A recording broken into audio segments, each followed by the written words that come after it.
السلام عليكم ورحمة الله وبركاته. أهلا بكم من جديد. بنتابع أعمالنا في شقة المستقبل معاكم واحدة بواحدة.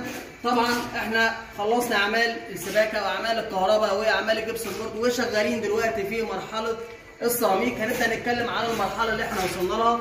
لو ندخل كده هنشوف إن المطبخ خلصنا أعمال السيراميك. طبعا مقاس البلاطة في المطبخ هنا مقاسها 30 في 60 فركبناها بمونة مفيش مشكلة. طبعا احنا لسه ما سقناش، احنا بنسقي في الآخر، بنسقي بجراود، فبنسقي الشغل كله مع بعضه، فالمطبخ لسه ما سقاش. هنتكلم دلوقتي على الارضيات عندنا الريسبشن هنركب بورسلين مقاس 120 في 60.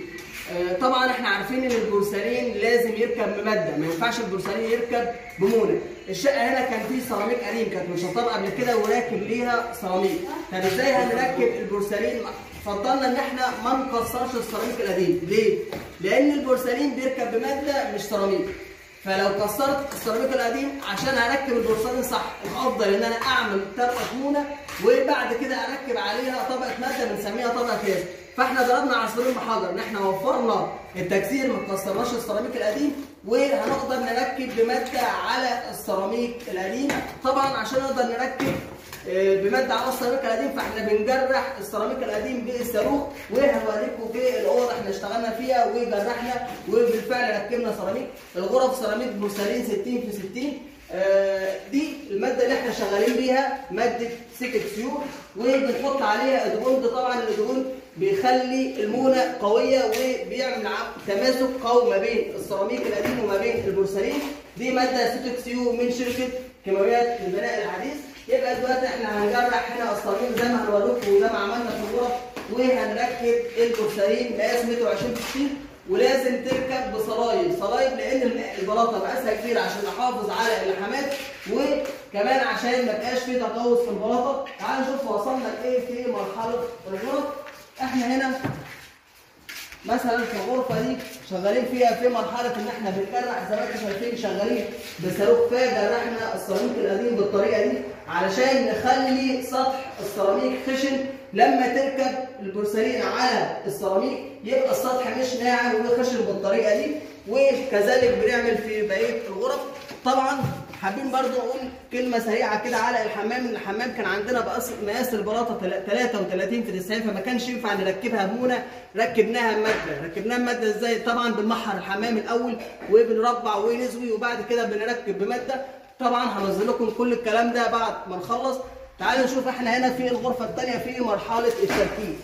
في مرحله التركيب طبعا في حاجات مهمه جدا. زي ما قلنا ان احنا بنجرح السيراميك القديم بالطريقه اللي انتم شايفينها عشان يبقى في تماسك ما بين البورسلين والسيراميك. وبنركب لازم البورسلين يركب بماده، دي اول حاجه. تاني حاجه لازم يركب على صلايب 1 مللي او 2 مللي او 3 مللي. احنا معانا هنا صلايب 2 مللي.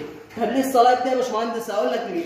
انا عندي البورسلين بيبقى قطع ليزر، ما ينفعش البلاطتين يكونوا مقفلين على بعض عشان معامل تمدد البورسلين اقوى من السيراميك، فلازم احافظ على فواصل. يبقى الصلايب دي بتحافظ على ان اللحامات تكون واحده، وكمان بتحافظ ان يبقى في فاصل ما بين البلاط والبلاط عشان لما يجي البلاط يتمدد بنلاقي ان في بعض الشوائب، بنلاقي ان البورسلين بيطلع من مكانه لان البورسلين بيركب لازق في بعضه فما فيش تمدد، فالبلاطين بيعملوا بالشكل ده. وفي ناس كتير بتشتكي من موضوع البورسلين. البورسلين يا جماعه ما بيركبش بمونه، بيركب بماده. البورسلين لازم يركب بصلايب.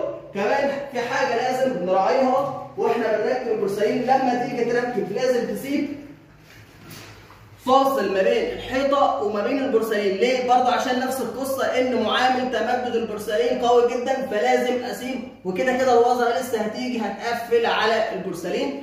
طيب تعالى نشوف مرحله احنا بنسقي في غرفه علشان عندنا حاجات هنحطها في الغرفه دي عشان نقدر نشتغل. هنشوف بنسقي ازاي وايه الماده اللي بنستخدمها في السقيه. احنا هنا بنسقي بماده الجراود، وجايبين ماده الجراود بلون البيج عشان يكون بنفس لون البلاطه وهي لون البيج. طبعا لما بنسقي فاحنا بنسقي بالعرض وبعد كده بنيجي بنقفل عليه الطول بحيث اللحامات تكون مظبوطه. ده كان كلامنا النهارده عن تركيب السيراميك. طبعا بحب ان انا اشكر الصناعيه اللي معايا ومستر خالد، الناس المحترمه جدا. واحنا دايما بقول بدون الصناعيه ودراعنا اليمين مش هنقدر نعمل اي حاجه. تابعونا عشان نشوف مراحل العمل والشقه هتوصل لايه في النهايه في شقه المستقبل. والسلام عليكم ورحمه الله وبركاته.